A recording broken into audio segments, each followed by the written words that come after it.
Porque quando a gente pensa em aquecimento global, muita gente ainda pensa que essa é uma questão do urso polar lá longe na calota, né?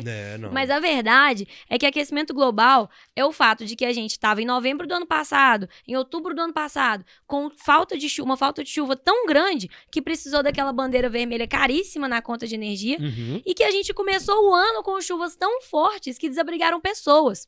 Então a verdade é que o aquecimento global está batendo na nossa porta.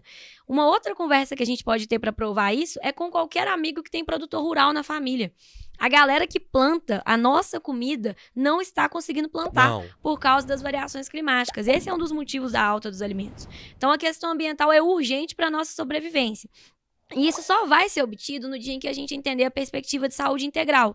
A perspectiva de saúde integral, ela entende que a gente não está no topo de uma pirâmide e que todo o ecossistema serve para nos servir, existe para nos servir. É uma perspectiva de que o ser humano ele é um integrante, em vez da pirâmide, a gente está no meio e tem todos os outros organismos em volta de nós, construindo a vida juntos. Então a árvore não existe para nos servir, a árvore existe porque ela existe. Exato. Ela existe porque ela é um outro ser com direito de existir. Mas a gente tem 2 governos, e aí eu não posso deixar de me posicionar aqui, que não entendem essa perspectiva de saúde integral. Então a gente tem a nível... Vou dar duas coisas que para mim são sintomas do que é o bolsonarismo e do que é o governo Zema para a questão ambiental. O bolsonarismo. Bolsonaro, quando assume, a primeira coisa que ele fez foi exonerar o servidor do IBAMA, que multou ele por pesca ilegal. O cara estava errado.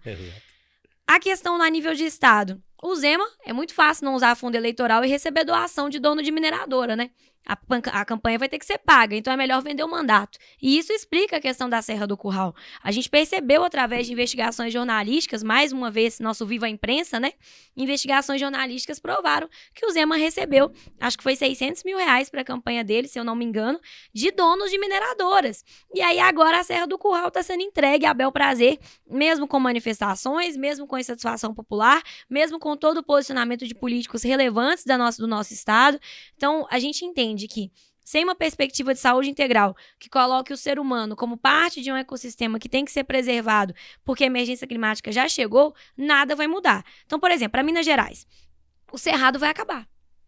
O Cerrado está acabando. Em Minas Gerais, o que não é Cerrado tem muito mata de transição também, junto com a Mata Atlântica.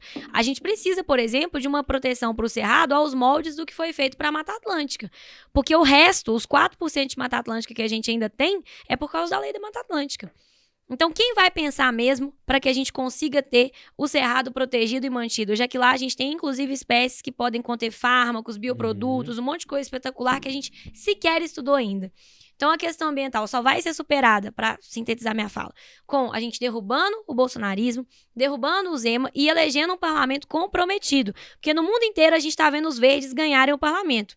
É um aumento das pessoas que têm bandeira ambiental no parlamento europeu como um todo, nos Estados Unidos, mas aqui no Brasil a gente fala que se preocupa com a questão ambiental, mas as pessoas que têm a pauta verde como prioridade são menos de 2% do parlamento.